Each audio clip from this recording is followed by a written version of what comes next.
Sultan Murad II ini ada tradisi dia yang sangat bagus gitu. Dia punya sebuah buku ya, pribadi yang dia sering tulis sendiri pengalaman dia pada saat jadi pemimpin. Ya kan? Salah satu tradisi beliau ini setiap malam beliau kadang-kadang sering keluar tapi pakai baju biasa. Ditinggalkan semua pakaian kesultanannya, dia keluar dengan penasehatnya berdua ngeliling-keliling di jalan Istanbul. Liling-liling lihat, beli makanan di pinggir jalan, berbaur sama masyarakat, dengerin keluhan mereka.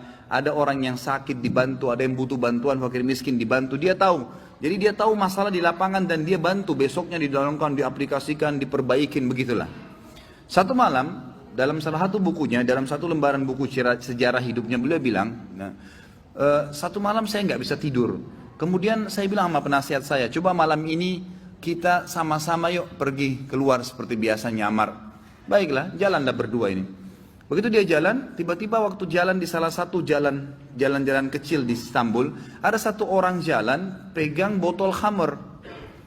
Pas depan Sultan Murad, subhanallah, dengan hikmah Allah kepleset orang itu, jatuh, kendi khamrnya pecah, mati tiba-tiba. Di tempat mati orang itu. Waktu mati, biasanya kalau ada orang seperti ini jatuh tiba-tiba, umumnya kan banyak orang yang datang melihat ada apa keadaannya. Waktu itu Sultan Murad tiba-tiba datang dengan penasihatnya, lihat, diperiksa, sudah meninggal orang, diperiksa urat nadi lehernya sudah mati orang ini. Tapi anehnya, nggak ada satu orang pun yang lulalang itu mau lihat, nggak mau ditengok, nggak mau dilihat.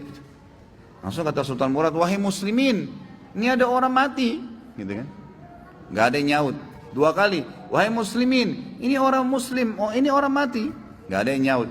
Satu orang di situ, rumahnya rupanya dekat situ, dia bilang, kami tidak akan sentuh jenazah itu, walaupun dia sudah mati. Kata Sultan Murad, kenapa? Dia bilang, tidak anda lihat, dia pegang khamar, orang ini fasik, ahli maksiat.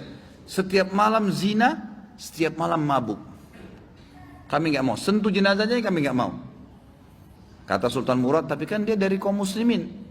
Kalau kalian tidak mau mengurus jenazahnya, tunjukkan saya di mana rumahnya, biar saya yang bawa ke rumahnya. Ada beberapa orang ringkas cerita membantu Sultan Murad datang ke rumahnya. Diketok pintu, dibuka, istrinya lihat suaminya meninggal, nangis. Seperti umumnya biasa wanita, menangis, kemudian masuklah. Yang lain ini orang-orang yang tadi nunjukin rumah itu sudah pulang semua, tinggal Sultan Murad sama penasehatnya. Duduk depan jenazah ini, istrinya nangis. Kata Sultan Murad, saya mau tanya, kenapa waktu tadi suami kamu jatuh, mati ini, nggak ada yang mau lihat jenazahnya, dan tersebar isu di tengah-tengah masyarakat tadi, mereka nggak mau sentuh ini karena dianggap suami kamu ini fasik, setiap hari zina, setiap hari mabuk. Sultan Murad kaget waktu istrinya tiba-tiba berhenti nangis, langsung dia bilang, saya udah tahu orang akan nilai begitu suami saya, tapi perlu anda tahu, suami saya ini bukan pezina, bukan orang mabuk. Sultan Murad bilang, bagaimana bisa? Jelas khamar di tangannya dia, kendinya pecah, saya lihat. Dia bawa khamar, dan orang ini bukan satu dua orang memberikan kesaksian, tidak ada satupun orang yang mau bantu jenazahnya. Dia bilang, iya, saya perlu berikan kepada anda kesaksian. Kata istrinya, suami saya ini orang sangat saleh, luar biasa ibadahnya kepada Allah, pada saya dan anak-anak baik, dan dia juga sangat dekat hubungannya dengan Allah. Sholat malamnya nggak ketinggal, kalau siang hari puasa, sedekahnya bagus. Tambah kaget Sultan Murad, bagaimana ceritanya? Dia bilang, suami saya ini punya satu usaha di tengah-tengah kota sini. Setiap hari hasil bisnisnya dia dibagi 3 keuntungannya. Sepertiga dibawa pulang ke rumah untuk saya pakai makan dan minum untuk anak-anak saya.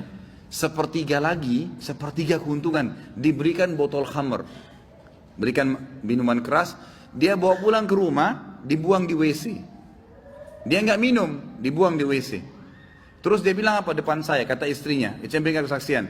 Setelah dia buang, dia bilang, segala puji bagi Allah, minimal membuat saya ya mengurangi orang muslim yang mabuk hari ini.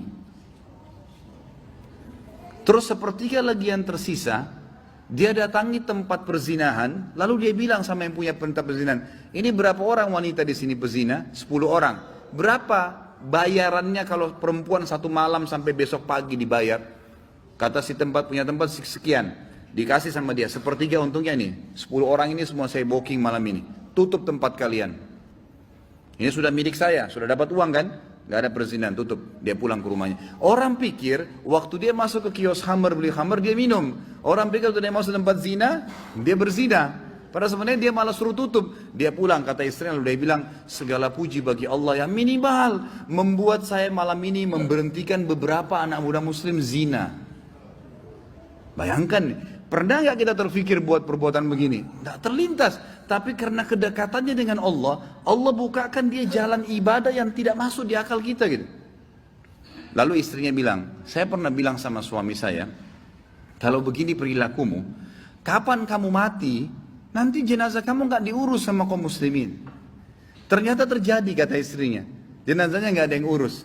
Tapi waktu itu suami saya sempat senyum, dan suami saya bilang, tenang aja hai istriku, kalau saya mati, yang sholati saya nanti khalifah, sultan, penasehatnya, dan juga seluruh ulama Istanbul. Sultan Murad waktu itu menangis, lalu mengatakan, suamimu benar, saya Sultan Murad, khalifah muslimin, saya akan urus jenazah suamimu. Saya akan, sama ini penasehat saya, kami akan sholati dan saya akan undang seluruh ulama di Istanbul untuk mensolatinya. Kedekatan diri seseorang pada Allah, Allah akan bukakan kita di lini-lini ibadah yang kita tidak sampai, tidak sadar gitu, tidak sangka gitu ya.